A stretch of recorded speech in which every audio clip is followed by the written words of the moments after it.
Hey, Scarefest fans, this is Joe Lewis of Bonehead Weekly, doing something a little different this week. I want to do a little bit of a retrospective on a filmmaker and a writer and an artist. His name is Clive Barker. Now, people talk about Clive Barker films, but what I want to talk about are the actual Clive Barker films. There's only three: Hellraiser, Nightbreed, and Lord of Illusions. These are the only three films, other than some short films, that he actually directed himself.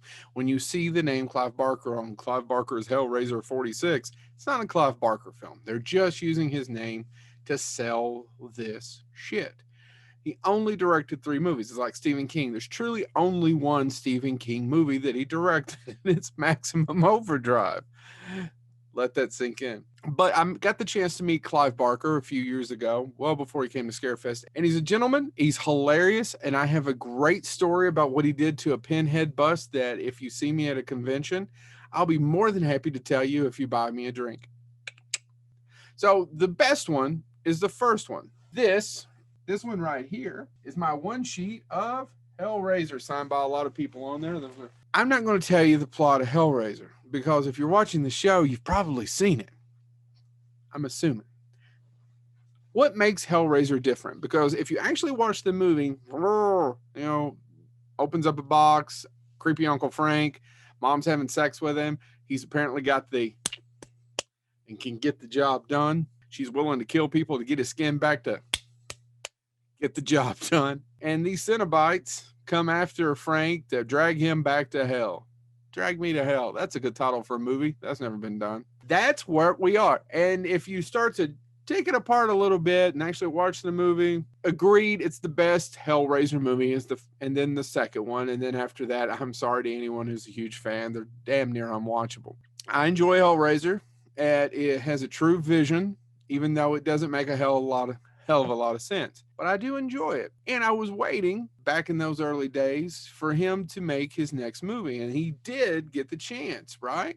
He got a chance to make a bigger budget film with monsters living in this place called Midian. They are real and they live underground. And there's a serial killer called Decker, played by the fantastic director David Cronenberg. Gave us The Fly. And it's not a good movie. It's got good scenes. It's got some good makeup in it, but it's not a good movie. Now, he had bitched for years, Clive had, that's not his cut. And it probably isn't. The studio never understood. He had a fight with them all the time. He never got to really to make his movie. It's based on his novel Cabal. And they made a Cabal cut a few years ago where they found some missing footage, put it together, but it doesn't fix two problems of the movie for me. Craig Schaefer and Anne Bobby. Oh my God, they're awful. Craig Sheffer's awful. He's just awful.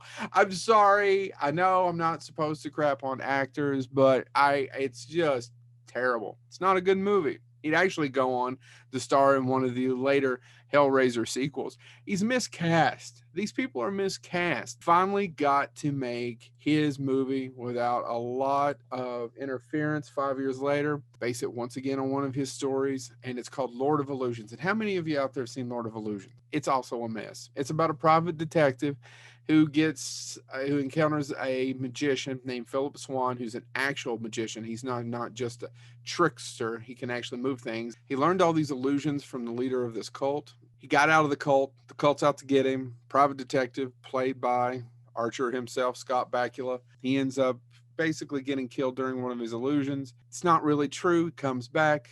It's a mess of a movie, man. It's just a mess of a movie. And the thing that this reminds me of, and as much as I love Clive Barker, he only made three movies. He probably shouldn't direct. He hasn't directed since. He probably will never direct again. It's not for everyone. Now, what I want to tell you and leave you with is this quick story. Hellraiser was based on a novella called The Hellbound Heart. The movie was going to be called The Hellbound Heart. New World Pictures, who made the movie, said, no, we can't call it that. So there was a huge argument. Clive Barker's response was, we're going to call it Sadomasochists from Beyond the Grave. And there's a little old lady, 60-year-old lady on the set, who basically said, I know what you can call it. I don't know. I'm not going to do a British accent. What a woman will do for a good fuck. This has been Joe Lewis of Bonehead Weekly.